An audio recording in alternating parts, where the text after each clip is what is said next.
set up a cell for Sokolov in the old kennel.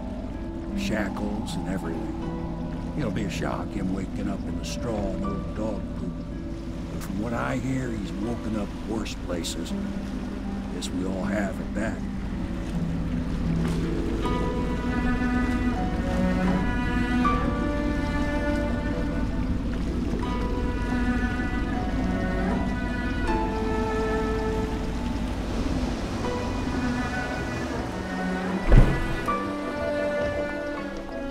Well done, Corporal. Well done. I doubt a dozen soldiers could have done it better. Sokolov's knowledge will enable us to strike at the Lord Regent directly, and ultimately help you get your life back. Soon, we won't have to hide in the shadows. The royal physician is brilliant, but he was a fool to protect the Lord Regent. Sokolov gave us the elixir, the war machines. He could have made us a great nation. Now he pays the price for siding with a tyrant. You have my thanks, sir. If you wish to get some sleep, now is a good time.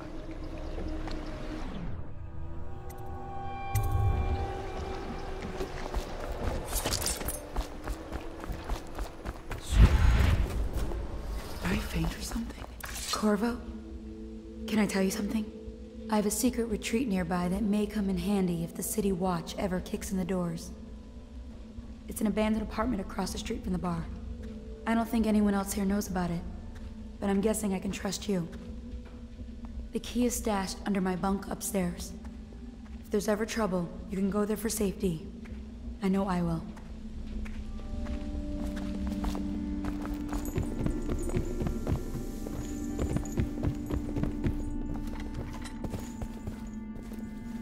Lord Pendleton Memoirs, Chapter 41, in which I bed two of the Boyle women and only missed the third by virtue of some inclement weather.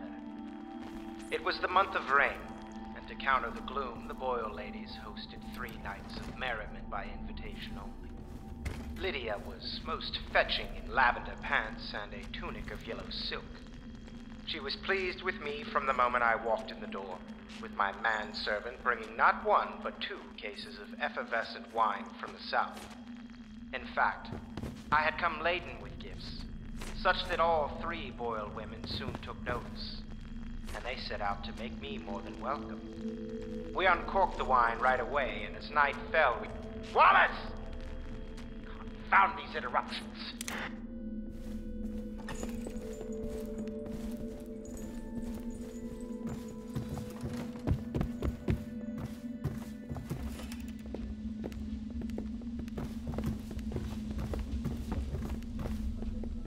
We're getting closer to reaching our goals, but our position is becoming more dangerous. You don't house and feed a half-dozen people without leaving telltale traces. Display your pride. Riverboats pass day and night, and the looters are going to start gathering once they're sure the plague has burned the place out. I conclude, if our enemies are not dead by the month of wind, we will be. There's a sadness in Emily, but she's strong. Weathering the death of her mother just a half a year ago better than most grown men I've known. Once we take Dunwall Tower, I'll see that her life is better. I've always thought that I'd command the Navy in her name, but sometimes I wonder if I shouldn't just take the title Lord Regent and do it properly. Fortunes have been won here, and lives have been lost.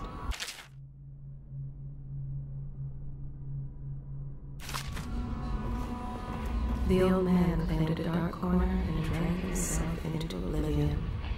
The Hounds were the first to find him.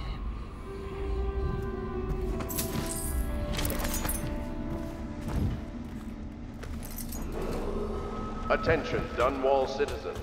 You are required to boil any water from public fountains or the river. Anyone who has consumed untreated water must be reported to the watch.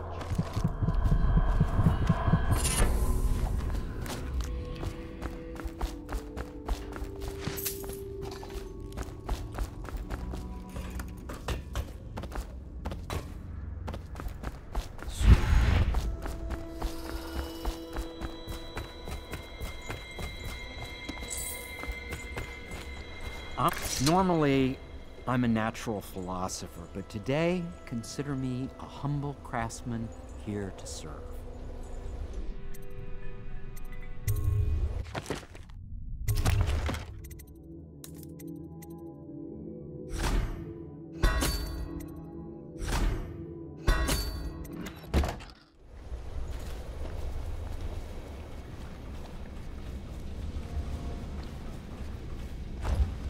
logic is flawed, anyone can see that. And not an original idea to be heard. His notes are a mess if he even keeps them. How he got this, anyone's guess. He says what they want to hear. Friend of the rich, that's his method. Sokolov's true genius is pampering the aristocracy. Fools.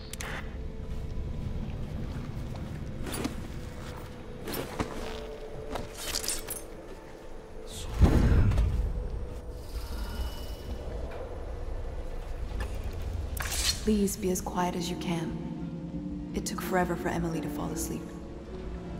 Poor dear. It's okay, Emily, I'm here. She seems happier when you're here. Though I know you have important things to do.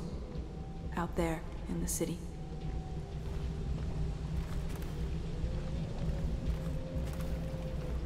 There's hardly a need to work on table etiquette. She knows it all, even if she chooses not to employ it.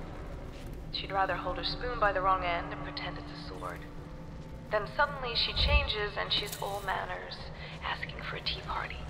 I tried to oblige her, but I have little to work with. No proper plates. Instead of a cloth napkin, I've only the bar rack. Ale mugs instead of teacups. I've asked for things befitting her, but they have their minds on other things. For now, Emily and I decided to make a pretend dinner using paper and little things she's found here and there. On the floor, I suppose. Not right for a princess, but it'll have to do.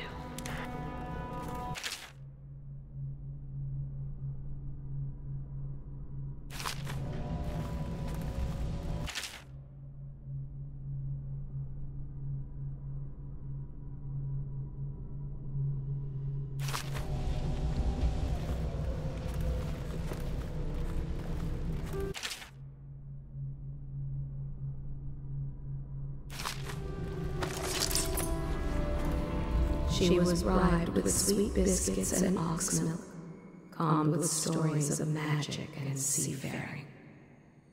Please light a candle for me. It gets dark in here and I can't see my mother. I just want a candle. Where is Corvo?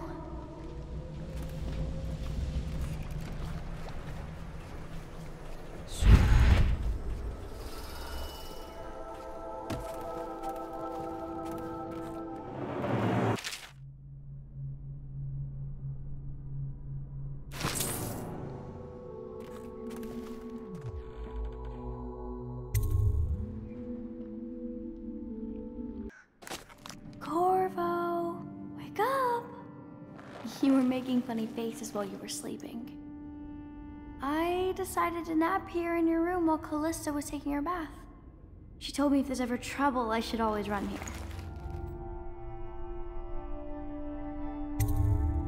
Callista will come get me when she's done with her bath. Thanks, Corvo. It makes me feel better.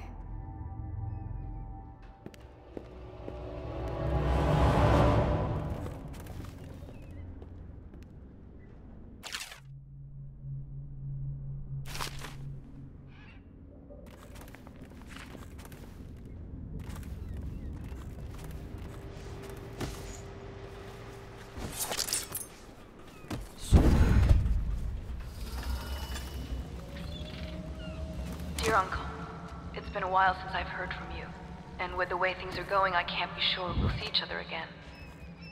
I just wanted to tell you I'm doing well, and I'm safe, for now. My job, caring for a young girl, is better than I expected, though she can be very trying. But I'm treated well. There is enough to eat. I fare better than most, I suppose. We are the last of our family, Uncle Kurnow.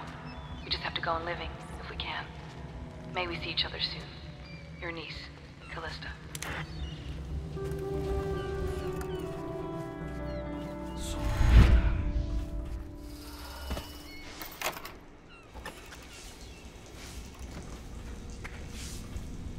What will I say when Sokolov has passed at his funeral? Something like this, perhaps.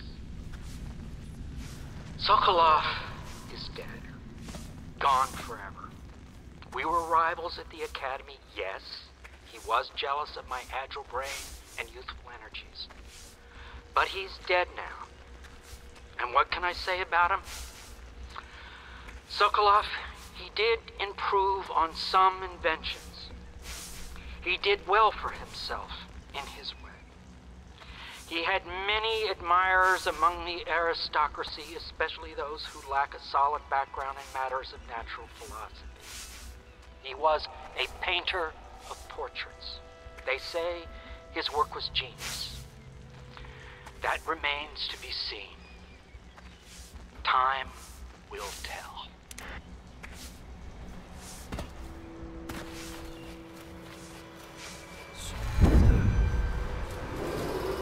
Attention Dunwall citizens.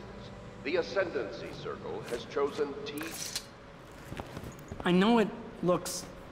I was inventing a new kind of lock. The tumblers, shaped like snowflakes. The truth is, there is no snowflake lock. I was just, you know, looking through the lock.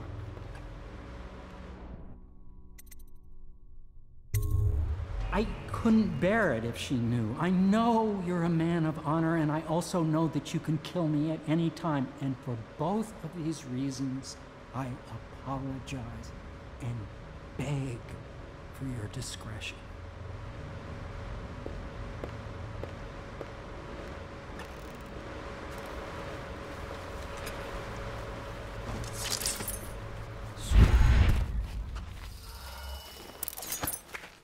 I hope Sokolov will cooperate. I'd hope to have him paint my portrait again one day. Just me this time. Royal Physician, I believe you and Corvo knew each other in former days. Unlike you, our friend Corvo knows what loyalty means. I am loyal to my inner spirit. You are the one consorting with the most wanted man in the Empire. It's my belief that Corvo was innocent in the death of the Empress. And the former spy master, or the Lord Regent, as he calls himself, is a ruthless tyrant bent on destroying the city, the heart of the Empire. You are mistaken if you think there's love between me and our Lord Regent. But whatever you intend to do here, I assure you, I am beyond petty scare tactics. If I don't scare you, Sokolov, perhaps these rats will. Even if they don't carry plague. I've heard of a swarm of rats stripping a child's body to the bone in half a minute. I've heard worse. How long do you think it'll be before you talk? Before... beg to talk. Rats? Is that the company you keep now, Admiral?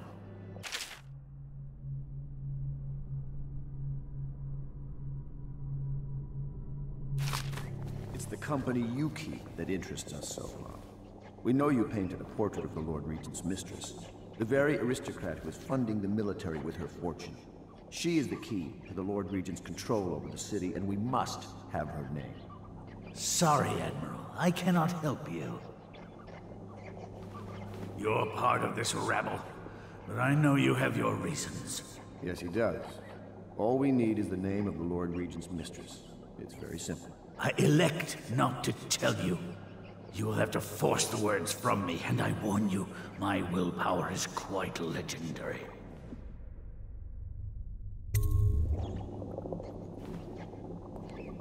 Sorry, Sokolov. No, not rats. Stop! Stop! I will tell you what you need to know. I'm obliged to safeguard Dunwall's greatest intellectual asset. I can only tell you so much. I was not permitted to see her face or hear her full name. She called herself Lady Boyle. You see, I painted her from behind. I assure you, she still makes a striking portrait, but I do not know which Boyle she is. I was to be introduced to her at a masked ball in her honor this very night. But I will miss that party, it seems. A masked ball at the Boyle estate. Tonight? The timing is perfect, Corvo. But the Boyles are wealthy and ruthless, so security will be very tight. Of course. You already have a mask, don't you, Corvo? Yes, you will be able to mingle with them once you're on the grounds. You'll have to find out which of the Boyle women is connected to the Lord Regent, and take her out whatever way you can devise. We're very close now. Corvo, if you do this tonight, we'll be able to strike at the Lord Regent himself and put Emily on the throne. May the wind favor you. I I swear I never saw her face. Although I can vouch that her hindquarters are the finest in the city. And perhaps the Empire itself.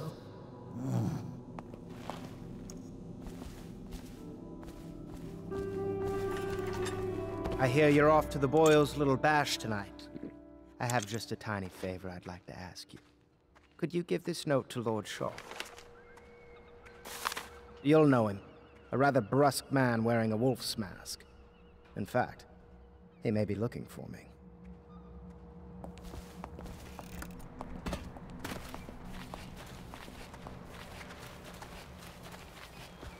Have you ever been in a sea battle? Of course. Did you ever see pirates? And did you sink any? Of course. Dozens. Oh, yes. But that's not for young girls to hear about. But I will be Empress, won't I? And then I'll have to sink lots of enemy ships myself. And that's what Empresses do mostly, isn't it? Of course. I knew it! I read that some pirate ships have witches aboard that can cause storms and make whales do what they want. Is that true? Yes. Mostly. Maybe we should be quiet now. Very well.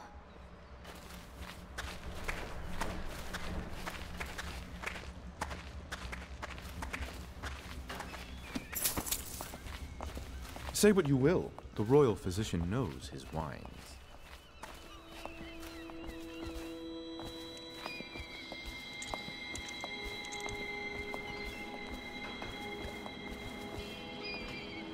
The Boyle costume ball, huh? Well, that'll be fun, but not for everybody. You ready?